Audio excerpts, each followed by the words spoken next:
हाँ जी, तो एनिमल्स के अंदर स्पोर्ट और मूवमेंट किसके ज़रिए हो रही होती है, वो स्केलेटन के ज़रिए होती है। अब स्केलेटन क्या है, टफ और रिजिड एक फ्रेम होता है जो बॉडी को एक शेप दे रहा होता है, बॉडी को प्रोटेक्ट कर रहा होता है, बॉडी को सपोर्ट कर रहा होता है, ख़ासतौर पे ऑर्गन्स को सपोर्ट कर रहा होता है। तो ये क्या है, ये स्केलेटन है। अब कुछ ऑर्गेनिजम्स के अंदर स्केलेटन जो है वो सॉफ्ट होता है, कुछ ऑर्गेनिजम्स के अंदर स्केलेटन जो है वो हार्ड होता है। तो यहाँ पर स्केलेटन में तमाम के तमाम सब्सटेंसेस मौजूद होते हैं, ऑर्गेनिक भी, इनऑर्गेनिक सब्सटेंसेस भी। तो जितने भी ऑर्गेनिक और इनऑर्गेनिक सब्सटेंसेस है वो मिल के स्केलेटन बना रहे होते हैं। अब यहाँ पर स्केलेटन की 3 टाइप्स बताई हुई हैं। एक होता है हाइड्रोस्टैटिक स्केलेटन, एक्सोस्केलेटन और एंडोस्केलेटन। हाइड्रो, ये तो नाम से ही जाहिर हो रहा है, वाटर, हाइड्रो मीन होता है वाटर। इसका मतलब है ये वो वाला स्केलेटन है जो बहुत ज़्यादा सॉफ्ट होता है और फ्लूइड वाला होगा, ठीक है ना। तो ये ऐसा स्केलेटन है, ऐसी कैविटी इसमें आएंगी जिसके अंदर फ्लूइड मौजूद होता है, और उस फ्लूइड के वजह से, उनके मसल्स की मूवमेंट की वजह से वो ऑर्गेनिज्म जो है वो मूव करता है। एक्सो मीन होता है बाहर, तो ये ऐसा स्केलेटन है जो बॉडी के बाहरी तरफ होगा और ये थोड़ा हार्ड होता है। एंडोस्केलेटन, ये बॉडी के अंदर स्केलेटन मौजूद है, जैसे कि ह्यूमन में, ठीक है, हमारे बोन्स जो है वो अंदर की तरफ है बॉडी के।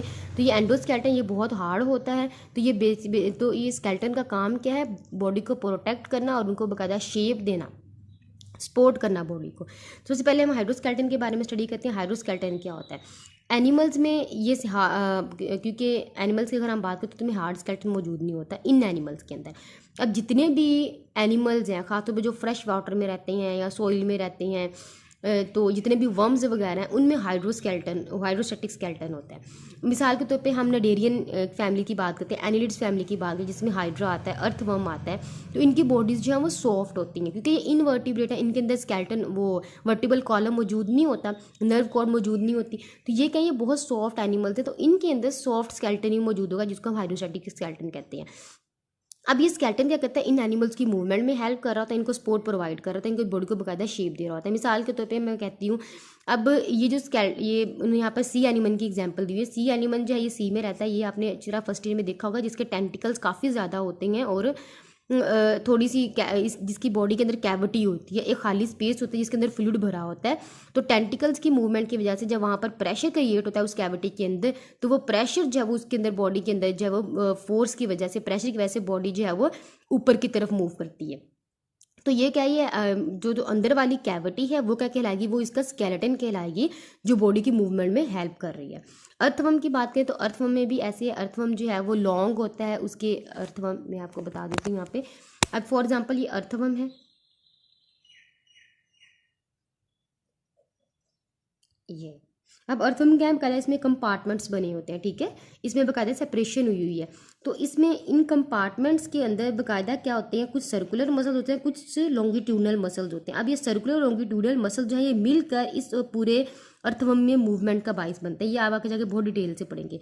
तो बेसिकली जो अंदर वाली कैविटी, जो खाली कैविटी होती है जिसके अंदर फ्लूइड भरा होता है, ये जो है ये मूवमेंट में हेल्प कर रहे होते हैं। ये जो कैविटी वो क्या कहलाएगी, हाइड्रोस्टैटिक स्केलेटन कहलाएगी। तो अर्थवर्म में क्या है, फ्लूइड कंपार्टमेंट्स होते हैं जो आपस में सेपरेट हुए होते हैं, सेपरेशन के जरिए आपस में क्या है, ये सेपरेट हुए हैं। तो यहाँ पर सर्कुलर मसल्स होंगे, लॉन्गिट्यूडनल मसल्स होंगे जो रिलैक्सेशन और कॉन्ट्रैक्शन करवाकर अर्थवर्म में मूवमेंट का बाइस बनते हैं। और अर्थवर्म के नीचे वाली साइड पे यहाँ पर ये सीटी होते हैं। सीटी कहते हैं छोटे छोटे, ये अक्सर आप इंसेक्ट्स में देखोगे छोटे छोटे ऐसे पाँव से निकले होते हैं, ठीक है, इसको हम सीटी कहते हैं। जब लॉन्गिट्यूडनल सर्कुलर मसल्स कॉन्ट्रैक्ट या रिलैक्स कर होते हैं तो इस सीटी की आगे पीछे वाली मूवमेंट की वजह से ये इंसेक्ट जो मूव करते हैं। तो समझ आ गई हाइड्रोस्टैटिक स्केलेटन की। नेक्स्ट है जी एक्सोस्केलेटन। एक्सोस्केलेटन जो होता है ये बाहर वाला, एक्सोमीन होता है बाहर, तो ये बॉडी के बाहर स्केलेटन होता है, आउटर कवरिंग होती है बॉडी की। और ये आउटर कवरिंग जो है वो हार्ड होती है क्योंकि इस आउटर कवरिंग ने इंसेक्ट को बचाना होता है। जितने भी इंसेक्ट हैं जिनके ऊपर हार्ड कवरिंग होगी वो इस कैटेगरी में आते हैं। तो मिसाल के अंदर कॉकरोच के ऊपर स्केलेटन मौजूद होता है, ठीक है ना। तो ये हार्ड स्केलेटन की वजह से क्या, हार्ड स्केलेटन करता क्या है, इंसेक्ट को प्रोटेक्ट करता है हार्श इन्वायरमेंट से, ठीक है। और इंसेक्ट के अंदर जितना भी फ्लूइड होता है, वाटर होता है, उसको एवापोरेट नहीं होने देता, ठीक है ना। तो वाटर लॉस से भी बचाता है। तो एक्सोस्केलेटन की हम बात करें, एक्सोस्केलेटन बनता कैसे है, जो एक्टोडर्म लेयर होती है एनिमल्स के अंदर, ठीक है। एक्टोडर्म जो अंदर वाली लेयर होती है, एक्टोडर्म, ठीक है। एक्टोडर्म एंडोडर्म आपने पढ़ा है कि 2 मेन लेयर्स होती हैं, ऊपर वाली लेयर और एक यहाँ पर अंदर वाली लेयर। एक्टोमीन बाहर, एंडोमीन अंदर। तो एक्टो लेयर ये बाहर वाली लेयर होती है एनिमल्स के अंदर। इन लेयर के अंदर जो है वो ऐसे सेल्स मौजूद होते हैं जो है वो सिक्रीशन करके यहाँ पर जो है वो बनाते हैं, स्केलेटन बनवाते हैं। अगर हम बात करें इसमें एक्टोस्केलेटन की, एक्टोडर्म की आगे 2 लेयर्स मौजूद होती हैं एक्टोडर्म के पास ही, एक्टोडर्म की बात की हुई है। अब इस एक्टोडर्म में बाकायदा यहाँ पर भी बारीक बारीक 2 लेयर्स मौजूद होंगी। इस एक्टोडर्म को अगर हम जूम करके देखें तो इसके अंदर ये 2 लेयर्स मिलकर इस एक्टोडर्म को बना रही होती हैं। तो एक होती है epicuticle upper layer, outermost layer होती है। ये लेयर जो है ये वैक्सी होती है, लिपोप्रोटीन की बनी होती है और ये वाटर के रेजिस्टेंस होती है, वाटर को एवापोरेट नहीं देती, ना वाटर को बाहर से अंदर आने देती है, अंदर से बाहर जाने देती है। ठीक है, तो एपिकोटाइल लेयर को हम कहते हैं कि ये प्रोक्यूटिकल लेयर है, बाहर वाली जो लेयर, सबसे पहले बाहर वाली जो लेयर होती है, उस बाहर वाली लेयर एपिकोटाइल लेयर को हम क्या कहते हैं, प्रोक्यूटिकल लेयर। और उस प्रोक्यूटिकल लेयर की नीचे वाली जो लेयर होती है उसको हम एपिक्यूटिकल लेयर कहते हैं। ठीक है, अब इस लेयर में ऐसे सेल्स मौजूद होते हैं जो एंजाइम्स को सेक्रीट करते हैं, यानी कि जो प्रोटीन्स को सेक्रीट करेंगे, जैसे कि सेक्युलराइजेशन होगी वहाँ पर। सेक्युलराइजेशन में सेक्युलोरोटीन जो है एक प्रोटीन है, ये हार्ड प्रोटीन होती है, वहाँ पर स्ट्रक्चर को हार्ड कर देती हैं। जब ये प्रोटीन रिलीज होंगे वहाँ पर जमा होना शुरू होंगी, या कैल्शियम कार्बोनेट वहाँ पर जमा होना शुरू होगा, तो ये ऊपर वाले स्केलेटन को जो है वो हार्ड कर देगा। इस तरह जो स्केलेटन जो है हार्ड होता है। अगर हम मोलस्कस की बात करें, जितने भी स्नेल्स वगैरह हैं ये मोलस्कस फैमिली में आती हैं, अगर स्नेल को देखें तो उसका जो स्केलेटन बाहर वाला जो होता है गोल सा, ये सॉफ्ट होता है, ये बहुत ज़्यादा हार्ड नहीं होता। अगर हम दूसरे इंसेक्ट्स की बात करें तो वहाँ पर कैल्शियम कार्बोनेट जमा होने की वजह से वो स्केलेटन हार्ड हो चुका होता है। तो लेकिन इस हार्ड स्केलेटन का नुकसान क्या है? अब ये हार्ड स्केलेटन है, जैसे जैसे इंसेक्ट की ग्रोथ होगी वैसे वैसे हार्ड स्केलेटन भी ग्रो होता जाएगा, जिसको हम एक्सोस्केलेटन कहते हैं।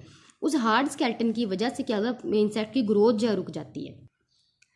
तो ग्रोथ जब रुक जाएगी तो क्या होगा, इंसेक्ट की ग्रोथ नहीं हो रही तो वहाँ पर ग्रोथ स्टॉप हो जाएगी। तो अब इन इंसेक्ट्स ने किया क्या है कि अपने आप के अंदर एडॉप्टेशन की है एक्डाइसिस की और मोल्टिंग की। तो एक्डाइसिस और मोल्टिंग ये वो वाला प्रोसेस जिसके जरिए इंसेक्ट करते हैं अपना ओल्ड एक्सोस्केलेटन जो है वो गिरा देते हैं और न्यू एक्सोस्केलेटन बनाना शुरू कर देते हैं। अब पुराना स्केलेटन गिराएंगे तो नया स्केलेटन जब तक आएगा तब तक इंसेक्ट जो है अपना प्रॉपर साइज अटेन कर लेते हैं। तो उसके बाद उसमें जब स्केलेटन आना शुरू हो जाएगा फिर उसकी ग्रोथ स्टॉप हो जाएगी। अब ये एक्डाइसिस और मोल्टिंग जो है ये होती कितनी स्टेजेस में, ये 4 स्टेजेस हैं और इसमें एंजाइम्स रिलीज होते हैं। सबसे पहले होता क्या, ये 4 स्टेजेस के बारे में हम पढ़ लेते हैं। सबसे पहले ऐसे एंजाइम्स रिलीज होंगे जो क्या करेंगे, उस एक्सोस्केलेटन जो एक्सोस्केलेटन जो ये एक्सोस्केलेटन बाहर वाला स्केलेटन है। अब यहाँ पर ये इंसेक्ट की लेयर है जिसके जरिए ये एक्सोस्केलेटन जो है वो इसके साथ इस मसल्स के साथ चिपका हुआ है। ठीक है, तो यहाँ पर एक ऐसे एंजाइम रिलीज होंगे जो इस मसल्स को डी अटैच कर देंगे इस स्केलेटन से। ठीक है, तो डाइजेस्ट करना शुरू कर देंगे अंदर से, जिसकी वजह से क्या अगर बाहर वाला स्केलेटन जो है वो सेपरेट हो जाएगा अंदर वाली मसल्स के साथ, तो बाहर वाला स्केलेटन सेपरेट होकर निकल जाएगा। ठीक है, जब वो बाहर निकल जाएगा तो वहाँ पर क्या है, आहिस्ता आहिस्ता जो है वो अब ऊपर वाली लेयर जो है बिल्कुल खाली हो गया। इस दौरान जो है वो इंसेक्ट जो है वो छुप के रहते हैं, क्योंकि प्रीडेटर जो है वो आराम से इनका प्रे कर सकते हैं, क्योंकि इनके ऊपर स्केलेटन तो मौजूद नहीं है। तो उन दिनों में ये क्या है, छुप कर रहते हैं। फिर आहिस्ता आहिस्ता क्या होता है, न्यू स्केलेटन जो है वो बनना शुरू होता है। अब न्यू स्केलेटन कैसे बनता है कि जैसे जैसे बॉडी में कैल्शियम कार्बोनेट वहाँ पर जमा होता रहेगा, यहाँ पर ऐसे सेल्स मौजूद होते हैं जो कैल्शियम कार्बोनेट को यहाँ जमा करना शुरू कर देंगे और आहिस्ता आहिस्ता यहाँ पर एक्सोस्केलेटन जो है वो डिवेल्प होना शुरू हो जाएगा। तो ये बहुत इंपॉर्टेंट डेफिनेशन भी है, ये 4 स्टेजेस में, ये शॉर्ट क्वेश्चन के लिहाज से बहुत इंपॉर्टेंट बोर्ड के पॉइंट ऑफ व्यू से शॉर्ट क्वेश्चन, ये आपने इस तरह तैयार करना।